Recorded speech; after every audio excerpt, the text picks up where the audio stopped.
Hi everyone, this is Sherri Flick and I'm coming to you live from my kitchen, and this is the last session of Food Writing Fridays from Creative Nonfiction, and they let me kind of take over their live feed for an hour from 2 to 3. First I'll tell you a little bit about myself, and then I'm going to walk you through a writing prompt, 2 or 3 steps in a writing prompt. I'm going to read some of my own work, and that should do it. So I live in Pittsburgh now, and I actually grew up in Western Pennsylvania, in Beaver Falls, Pennsylvania, and then I moved to New Hampshire.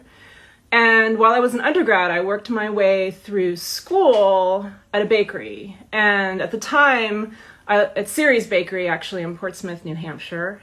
And at the time, I thought it was just a great community, and I really liked to be around food, and it was a way to make money while I went to school. I didn't connect it to my writing, because at the time, I was only writing fiction. I then moved to San Francisco, got a job at a bakery, Sally's Bakery in Potrero Hill, in the 90s. And again, I was just learning to bake, doing bread, doing all kinds of pastries, doing creative stuff with not using white sugar and using spelt flour and all kinds of things in the early to mid 90s that were happening in the Bay Area. But I was still just working on my fiction. I then went to grad school at the University of Nebraska, and there I went for fiction. There's a refrain there. But I also, for an alt weekly there, I started writing kind of creative restaurant reviews. And that was really the first time I started making the connection between my creative writing and the food and what I knew about food. So, big circle, I end up back in Pittsburgh, Pennsylvania. I don't get a job baking. I get a job at a museum and then at a history center. I publish some books, and I end up teaching at Pitt and CMU and finally Chatham University. While I was there, teaching fiction again, the director of the food studies department, Alice Julier, was looking to put together a food writing class. So it would be a literature class. It eventually became a literature and writing class, but at the time it was just a lit class. And she was wondering if there was anyone who could teach it, and I said, I could, I think, because I have a lot of experience in food and I have a lot of experience with writing. And along the way, I had been reading a lot of essays by MFK Fisher and different, super creative restaurant reviews. And, I decided, really, I should start connecting some dots in my life here. So I started teaching food writing at Chatham University in 2009. And at that time, I also really started writing about food for publication. I write a lot about food and culture. I have a big urban garden. I write about my garden. And so it's been a great connection, kind of learning to teach food while writing about food, while still writing fiction. And so that's kind of the big swirl of my life to now. I'm now in Pittsburgh, kind of making a big circle back to Western PA. And to give you a sense of kind of my garden and where I live and what I write about, I thought I would first read an essay that's from Plowshares. It was published in the winter edition 2014-2015 of Plowshares. And it's part of their Plan B series, which is where they ask an author, if you weren't going to be an author, if that wasn't going to be your career, what would you do? Who would you be? And that was a great challenge to think about. And I decided, I would be a farmer if I wasn't a writer ultimately. And so this is the essay that came from that time of thinking about it. It's called Caretaker, Murderer, Undertaker. Dirt rounds the ridges under my fingernails, making crusty silver moons. I try to clean up before I go out, but once I'm settled at the restaurant, I look at my hands and start to pick at the crud. I notice a smear of green on my calf, a smudge of yellow on my skirt. I tuck the hem under my thigh. What is that? I don't know, but I know where it came from. When people who don't garden think of gardens, they imagine straight lines, tidy vegetables, and reasonable, reliable hoed dirt. I see them seeing a steady, predictable rate of cultivation that leads to their lunch, dinner, and future snacks. But that isn't how gardeners garden. When I close my eyes and think about my garden, I inhale a glorious jumble of earth and rot and chaos. I see baskets of tomatoes, bushels of green beans. I exhale, I inhale. In my garden, things reseed: borage, cilantro, dill. They do this here and there in convenient and inconvenient places. They also do it unpredictably from year to year. There are multiple planted patches of carrots, broccoli, kale, and Swiss chard. Too many tomato plants staked and strapped to the fence. Volunteer butternut squash vines creep through the arugula. Perennial flowers, lilies and irises, echinacea and black-eyed Susans pop up each season in the middle of the vegetables and herbs. Blackberries loop and cane themselves into the tiger lilies, into the potato bin. There are some straight rows, yes, but that isn't the point. What is the point? I'm not sure, but it's something instinctual, some kind of primal drive to fill and create and make flourish, and then, well, kill and eat all that stuff that comes from the ground. A gardener is caretaker, murderer, and undertaker. We work toward death. On the way to harvest, we drown bugs and chase groundhogs. We throw rocks.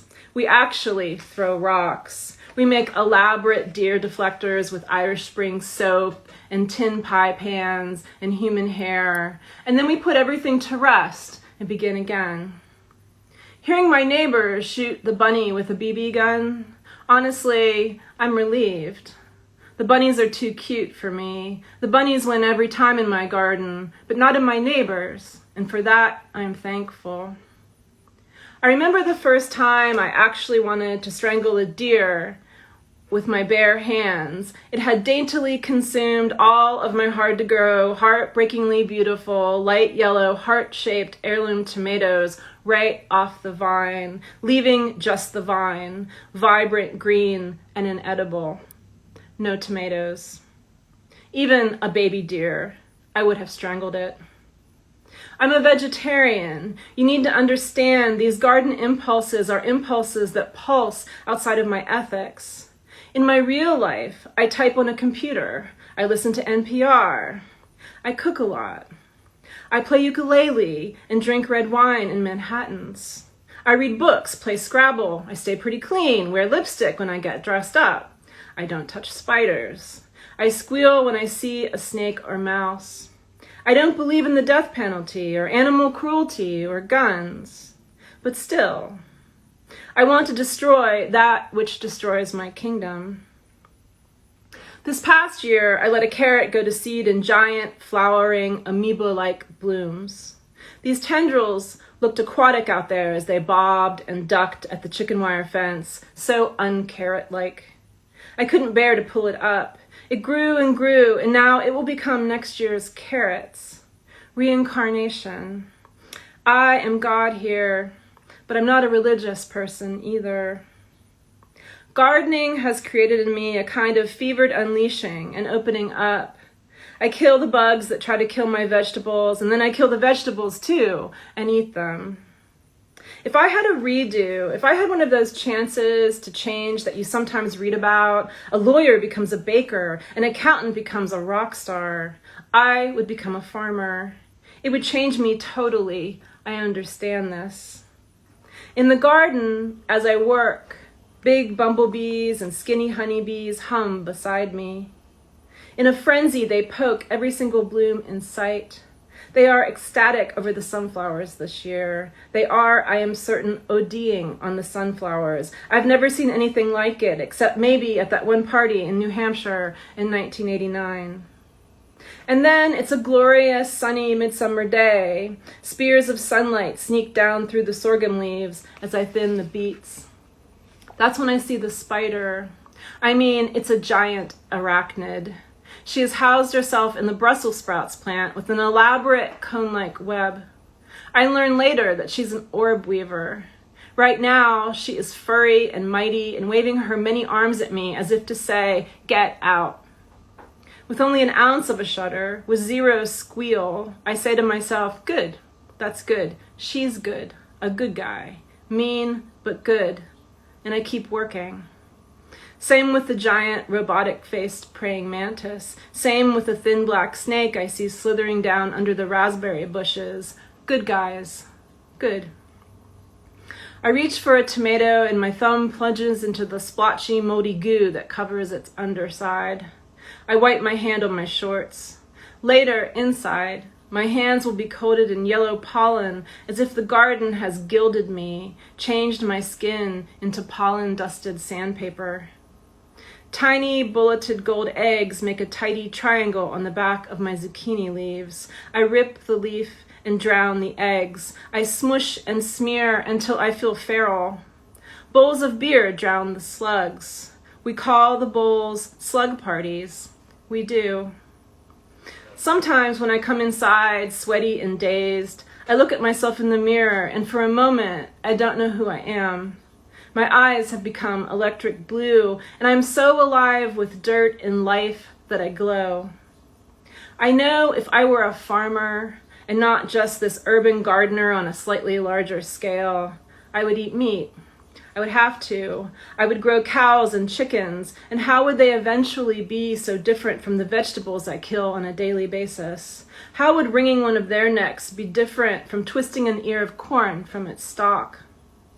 Some days my hands tingle with this knowledge, the power of cultivation, the power of knowing life and death. Bam, I smash the cucumber beetle against the wooden post. Snip, I get that cabbage moth before it flits away. I transport the ladybug gently, carefully over to the green beans, and I drown thousands upon thousands of stink bugs in soapy water each early morning. The dew glistens on the grass, and my little Yorkie runs to bark at our next-door neighbor again. The bee balm and chamomile sway in the breeze. A neurotic hummingbird takes a big interest in the balm's bright yet red petals. Darting, darting. Traffic from downtown Pittsburgh's commuters zips and unzips on the parkways down the hill. They inch along like the ants on my peony buds. The crickets kick in, sounding like tiny car alarms. Typing this essay in my nice clean living room, I feel a little itchy. I do feel bad some days for all of those stink bugs. I do. In general, I'm a kind and generous person, but just today I saw a troop of tiny stink bugs on my scarlet runner beans, and I said out loud, "Get the fuck away from my beans." I harvest the vegetables and I make delicious fresh meals and canned goods for my husband and friends. I compost what is left over after the prep. Those leftovers break down and rot in the big black container in my yard until they aren't recognizable, until they pass over to become nutritious dirt. Healthy, beautiful compost that I spread across the beds as I get ready for next growing season. Always cycling everything round in a big, heaving, wriggling, worm-filled circle that brings me back to life. So there's an example of me using my garden to think about violence and death and the kind of myth of organic gardening in that, you know, if you're not spraying chemicals on your plants, you're killing a lot of things by hand. So that was great for me to think through and great for me to think of what my life would be like if I had chosen a different path. And you probably noticed, or possibly noticed in that piece, I use a lot of setting to kind of create the context for what I'm going to talk about. And in teaching food writing over these years, one thing I've really thought about a lot is how setting is used to create a sense of taste in your reader. So not a sense of opinion, but a sense of being able to taste the food that you're writing about. And so one way that can be done, it's kind of a trick, is to think and write deeply about setting. And an example I like to use is, let's say you're walking down the street and you smell someone's tomato sauce bubbling out a window. You're immediately transported back to your grandmother's kitchen and Sunday afternoons or some experience like that. It's the kind of walking and smelling takes you back to a scene, and then that scene helps you taste the food. So I have my students do a lot of writing exercises connected to this. And that's what I want to do, a kind of brief couple steps of an exercise with you today, and get you started on writing a food essay. And the only other thing I have to say before we start is, it's strange with the English language. We don't have a lot of foods, a lot of words to describe taste. We say things are delicious, or we say things are yummy. And we say that so often that they have no meaning. And so that's where setting comes in, to help kind of refine and transport your reader to a place so that they can also smell and taste the food. So, writing exercise. Get a pen or paper or your computer or whatever ready, and we're going to actually do this live because we can. And the first step of this exercise is to think of a food memory, something that can't exist anymore, something that only you know of. So for instance, it could be Thanksgiving dinner at your great Aunt Adelaide's house, or it could be having lunch in the cafeteria with your third grade best friend. You can't go back to visit those occasions. They are housed in you, and you are the person to tell that story. So I'd like for you to think of those kinds of food moments, as I call them. I'd like for you to make a list of 10 of them that you might want to write about. And I'm going to give you 5 minutes to kind of make a list of 10. You're just kind of making a list and maybe jotting some notes. 10 of these food events that can't happen again, that exist in your memory. And I brought, I have a vintage kitchen timer that I hardly ever get to use anymore. So I brought that out for today. I'm going to set it for 5 minutes. And you can hear the ticking, maybe. There you go. And maybe it's accurate, but it's close to 5 minutes at any rate. And so again, make a list of 10 food events that only exist in your mind, that can't happen again.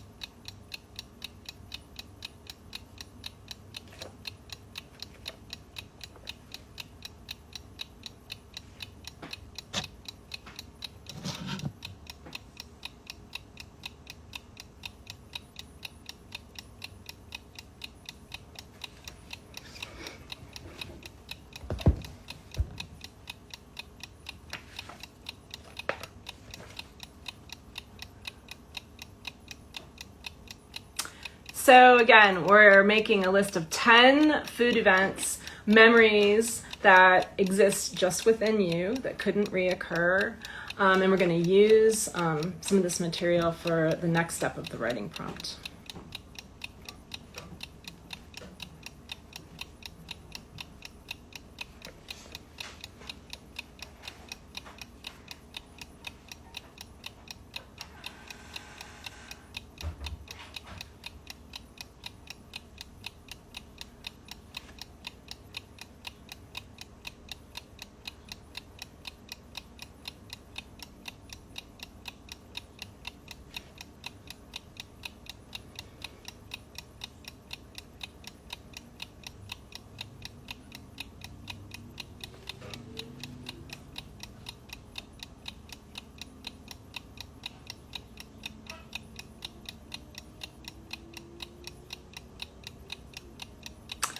So again, we're making a list of 10 food events that only exist in your memory, making a list of 10, can't happen again. You kind of own the story of this memory, and then we're going to go from there with this list.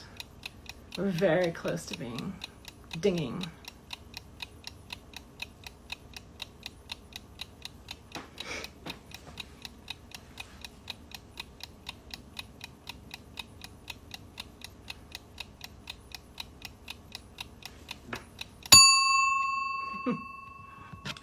Okay, there we go. I want you to look back over the list of 10 events that you made and pick one that you're interested in writing about and kind of make a little mark by it or highlight it or whatever you want to do. And if you feel inspired, you could actually just do a quick notation and write in the comment section the subject of what you're going to write about. It's not required, but we're on Instagram Live and we can do this, so let's use the pandemic to our advantage. Okay, so you've picked one of those food memories that you want to use. And now the next step in this exercise, you're going to write the setting of the piece. Before we do that, I want to give you 2 examples of ways to write setting that I find effective in food writing. And it will help you, hopefully guide you in this next step. And the first one I call an inverted triangle. I'm sure there's probably a fancy name for it, but it's a way of starting broadly geographically and coming down to a single point and then stepping into your narrative. It helps orient your reader immediately into a scene. An example I'd like to use is from Best Food Writing 2010, which is edited by Holly Hughes. And it's the opening of the essay Soul Food, which was written by Amanda M. Faison. And it's from 5280 magazine. And I'm going to read just the first 2 paragraphs of this essay to give you an example. And I'll kind of talk through it as I read it, so you can follow along and then kind of get some input from me. So again, Soul Food. 100 miles east of Denver, a bison herd roams the endless horizon. So here we are starting 100 miles east of Denver. We're starting really broadly. We've been oriented geographically in a really broad way, but we have a general sense of where we are in the United States. And we know there are bison, right? Silhouetted against the frozen January sky, the beast's woolly humps and sheer size distinguish them from grazing cattle. We bump along in a dirt-caked GMC truck, following a crude trail of crescent-shaped hoof prints. So here we've gone from 100 miles east. Now we're in a truck, right? We've come closer. Our camera is zooming in a little bit more, and we're bumping along the road. The herd hears us coming from over the rise and scatters, thunderous bodies kicking up dust and churning dried prairie grass into bits. As we get closer, a curious few turn to face us, tossing their massive bearded heads and sputtering puffs of icy breath. So now we're here, we're close, we can see the bison's faces, so we know we're no longer ambiguously 100 miles east of Denver. This is the second paragraph. The truck slows to a crawl. We're close enough to see the thick, tri-colored hair tousled and matted by the wind, the black ring of soft fur that encircles both eyes, the sharp horns, and the coffee brown eyes that look both wild and placid in the same stare. I can read the handwritten numbers on the tags that hang from the bison's left ears. So that's 2 paragraphs of an essay. It's about that much writing.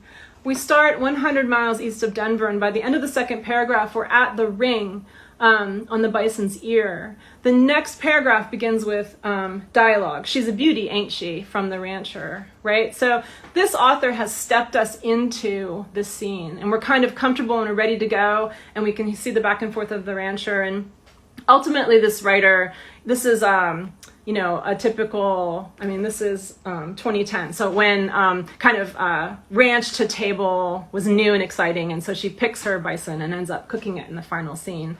But that's one example of how to start a story, right? To come into kind of a single point, right toward an object. It's great if you're kind of stuck and you don't know how to start. You pick a single object and you write toward it. You have 2 paragraphs to do it and then go. So that's one way to start writing about setting.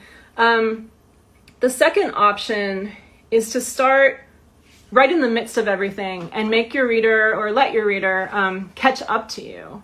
And a great writer and a great example of this is in the book The Language of Baklava, which is a book I love to teach, by Diana Abu Jaber.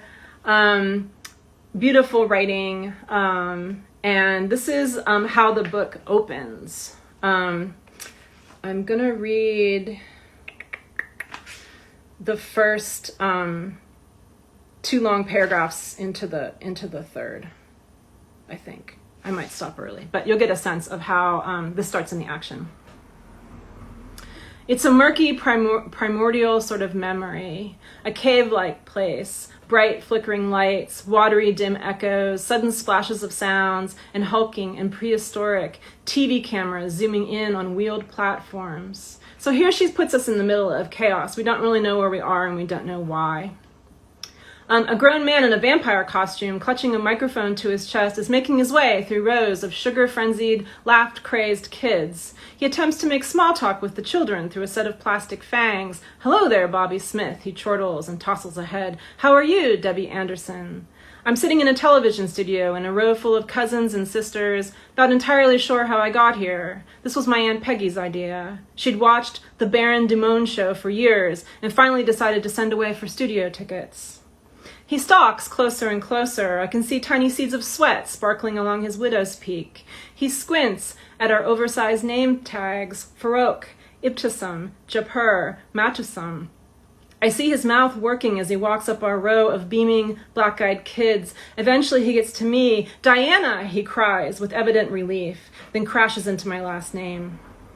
But apparently once this man gets going, he must see the thing through. He squints, trying to sound it out. Ab, yuhu, joji, buha, riha. This guy's a scream. I can't stop laughing. What an idiot. I've got green eyes and pale skin, so evidently he feels I must speak English, unlike the rest of the row. He squats beside me, holds the big mic in my face, and says, "Now, Diana, tell me what kind of last name that is." And this guy slays me. I can barely stop laughing, enough to blast, "English, you silly," into his microphone. He jumps, my magnified voice a yowl through the studio, then starts laughing too, and now we're both laughing, but at 2 different jokes, which must happen quite a bit on children's programming.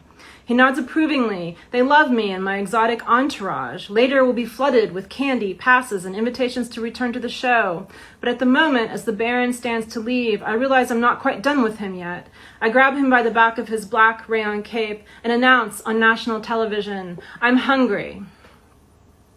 So there we have an example of a piece starting in action. We're not really understanding where we are or why, but we're experiencing it along with Diana. And then we get that great "I'm hungry" at the end, and we kind of know that theme of food is going to run through the rest of the memoir. So with those 2 examples in mind, we have the triangle, starting big, going down to an object, or starting right in the action. What I want you to do is write the setting of the food memory that you picked. I don't want you to write about the food yet. I just want you to focus on the setting, set the scene. And don't forget sensory details like sound and touch and smell. And again, I'm going to give you 5 minutes to write this, and then we'll go on to the next step.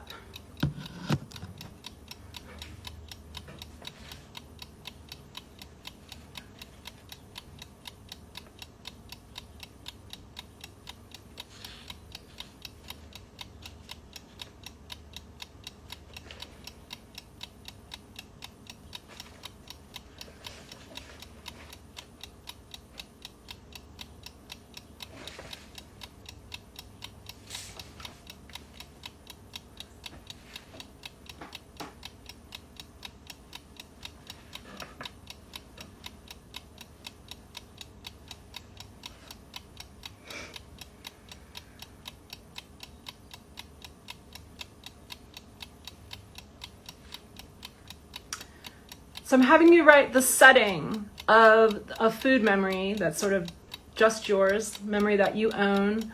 Just write the setting. I'm giving you 5 minutes. You can start big and work to a detail, or start right into the action. Don't write about the food yet, just focus on the place.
And if you just joined, we're writing the setting of a food memory, just the setting, not focusing on the food. And it's a memory that kind of you only own.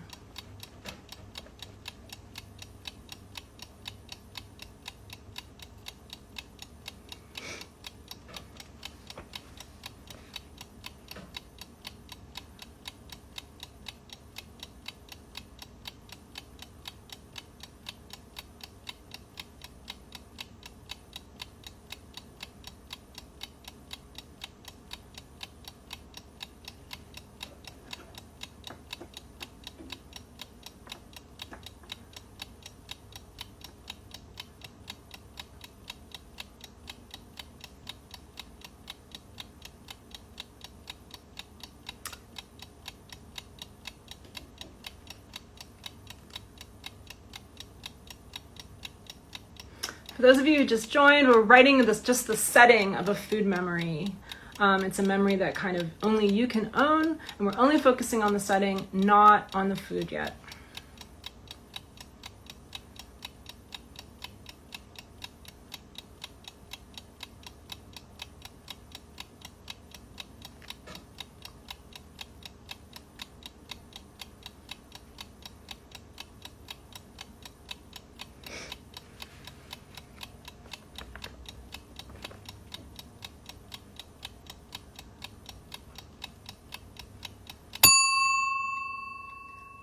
I'm so thrilled with my vintage timer discovery.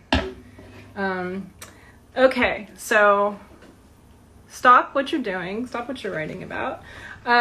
If you have any sentences or details that you'd like to put into the comments, feel free, but that's not necessary. The next step in this writing exercise, which is normally a much longer exercise, and I actually have a lesson plan written for this exercise that's suitable for adults or for high school, 9 through 12 grade high school. That's part of an arts ed collaborative project, which is /tag arts learning at home. And we'll put that link into the comments of this presentation. So if you want to do the full exercise, it's downloadable from there. And if you'd like to use it in a classroom, it's ready to roll in that respect. So here's the second step that we're going to do today. I want you just to write about the food. Focus on the food. Turn to the food. Forget about the setting. If while writing about the food, it takes you to a person, because writing about food can be kind of slippery. We're always kind of going around it. Feel free to write about that person. But your intent with the next 5 minutes of writing is to just write about the importance of the food to the memory. And again, I'm going to give you 5 minutes, and then we'll see what happens.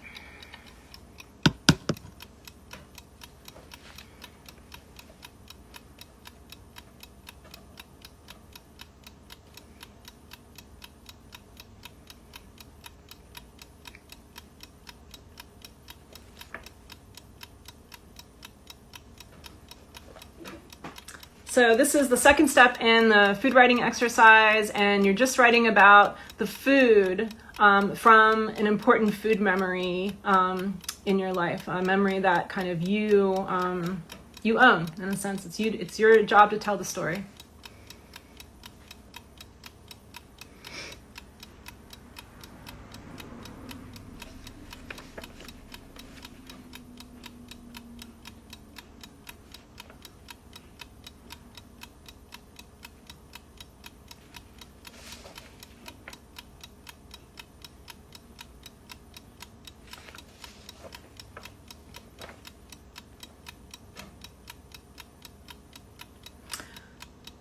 Okay, if you just joined, this is the second step of a food writing exercise. You're writing about the food from a food memory, just the details of the food. And if that takes you to writing about a person, that's totally fine. If it takes you to writing about a Dutch oven, that's cool too. But focus on writing about the food. We have about 3.5 minutes left.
And for those of you who just joined, this is the second step of a writing exercise. We're writing about the food. We're focusing on the food from an important food memory.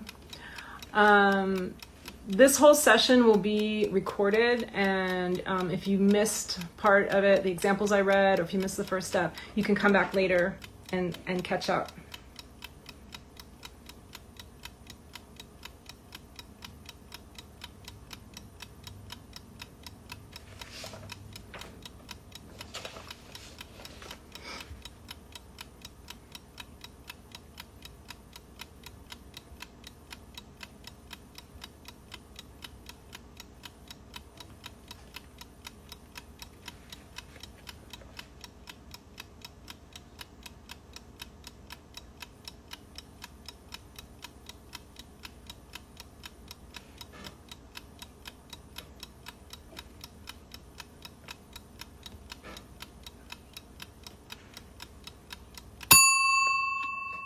Okay, it's the end of step 2. Now, ideally what happens as you're working through the steps of this particular writing exercise is, because this is a memory, it's something maybe you haven't thought about for a while, or you haven't thought about deeply, new and different details and ideas start coming to you as you're writing. It's kind of a bonus of this kind of writing exercise, where you start maybe remembering the kind of tablecloth your grandmother had, or you start remembering, it was the middle of January, or all different kinds of details come into play. which is great because you're mining your own brain for more interesting information. One question that I ask later in the exercise, when we do the full exercise, which you can maybe take away after this presentation and do yourself, and I think it's an important step in writing, kind of constructing this exercise through a series of generative steps, is why is this memory important to you? I have students write for 5 minutes about that. Why did you pick it? And sometimes that's surprising, and sometimes that becomes a kind of revelation, and that becomes the theme of the essay that you end up writing. So I think asking yourself the why, and then going into a period of 5 minutes of generative writing, kind of free form, can be incredibly helpful. So you have these 2 steps: starting to create a scene, starting to talk about food. Hope that was helpful to you. And it's something I think you should think about when you're writing about food. I think you need to put food into a context. You don't just want to have a bowl of granola sitting on an empty table. You want to have or a bowl of granola in an empty room. You need to have the context to create the importance for that food, or the understanding of that food. And I think it helps us understand the greater context of the world we're living in as well. So that's the beauty of food writing, is we're writing about food, but we're also writing about the world around us at the same time. If you have any snippets you want to put into the comments, feel free to do that. I am going to read another piece of mine that then kind of steps into the recipe that I want to share, because what I was required to do today is I was required to talk about myself, read some of my work, do a writing exercise, and then give you a recipe. So those are sort of my mandates for this talk. And so I thought I would read this essay that I wrote. It's very short. I used to write a regular column for Pittsburgh Quarterly Magazine, coming out of Pittsburgh. And each quarter I focused on a different aspect of food, and I included a recipe as well. And again, as I mentioned earlier in the talk, it often focused on my garden, because I write about my garden a lot. And this essay is called Berry Bounty. I'm sure I didn't come up with that title. Anyone who writes for magazines knows that you don't generally have control over your titles, but it's nice, Berry Bounty. And here we go. It's an early spring morning, and my neighbor Mike and I work in our gardens, just a shaky chain link fence between us. We garden for a while as if we're both alone, just grunting and digging and pulling at weeds as the birds sing their heads off. Every so often, one of us starts a conversation, acknowledging the other gardener just a few feet away, and then we both sink back into the silent reverie of cultivation. This day, Mike hands over a bucket filled with muddy water and some twigs. "Raspberries," he says. "Thought you'd like some. Finally thinned mine out." We've talked off and on about having berry bushes line the whole fence line between our properties. This is a step in that direction. I've planted blackberries further up, and I've foraged from the mulberry trees that line the skinny southside slope side streets near my home. Raspberries round out the fresh-picked berry potential. The raspberries don't look like much in the bucket, and like every good gardener, I get distracted by several other chores over the next few days and forget about them. The bucket sits there in the shade by the fence, and by the time I turn to it, I am sure I've killed the baby berry bushes. Nonetheless, I dig up some lawn on my side of the fence, stick the twigs in there, and wait. And they grow. Over the next 3 years, they become an impressive patch of bushes. I trim them back in the early spring, and they do their thing the rest of the summer. Raspberries are a hardy, not holding any grudges kind of plant. The bushes go from showcasing fragile white blooms to ghostly white berries to pink to bright red, fully ripe gems. It's worth it when a line of jaggers pokes into my arm or the hood of my sweatshirt. I carefully unlatch the branches as I reach a little further into the bush for just a few more. Last summer brought a raspberry bonanza. In the height of harvest season, as I wandered into the yard each morning with my dog, I always stopped for a handful of berries. My husband picked his own handful as he walked by on his way into the house after work. Beyond these casual pickings, I was plucking at least 4 full cups a day. I love testing the berries to see if they are done on their bush, gently pulling at them, feeling for any resistance. When a berry is perfectly ready, it slips right off, as if you've removed a little red sock. It's stunning to have such large quantities of berries at my disposal. They're so expensive in the store that they seem precious, even if they're as prolific as the tomatoes or green beans. My instinct is to hoard them, but then there are more and more, so I need to use up what I don't store in the freezer. I come to feel protective of the berries and fragile lettuces and the wildflowers that can wilt so quickly after picking. The things I know people pay so much for at the grocery store. As a gardener, this is when I feel the most decadent. I walk my organic gems inside to my kitchen. My hands are dirty, and some nettles have latched onto the braids in my hair. I tuck my harvest away and head back out to see what's up in the other garden beds, to feel lucky to live here and grow all this healthy food. Their color, fragrance, and fragile hollow cores, and the intense, tiny bite of sweet, along with the forgiving nature of the bushes, make raspberries such a satisfying plant to flourish in the garden. So there you go. It's a different kind of food essay than the first essay I wrote, which was more creative nonfiction and was for a literary magazine. This is a quarterly column that I wrote, and I wrote about my experiences with a different fruit or vegetable each month, and then I came up with a recipe. And the recipe that was included with this essay, this article, and it's also included there's a link of docs in the comments section that has books I recommend and has the recipe and the link to the full essay, to the full writing exercise in it. That you can access on your own. But I can also just I'll just give you a cursory trip through this recipe. It's really easy. It's one of my favorite things to make. So what you need to do is get a pie crust. I make my own pie crust, but you can buy a pie crust, but you just can't get a pre-formed crust. It needs to be a lump of dough that you're going to roll flat onto a cookie sheet or onto parchment paper that goes onto a cookie sheet. Round and flat, doesn't have to be perfectly round. It's totally cool. Then you sprinkle sugar on the base of the pie crust that's on the sheet. You're gonna mound some raspberries, about 1.5 to 2 cups of raspberries on top of that. Sprinkle some more sugar, and then flop over the edges of the pie crust on top of the raspberries.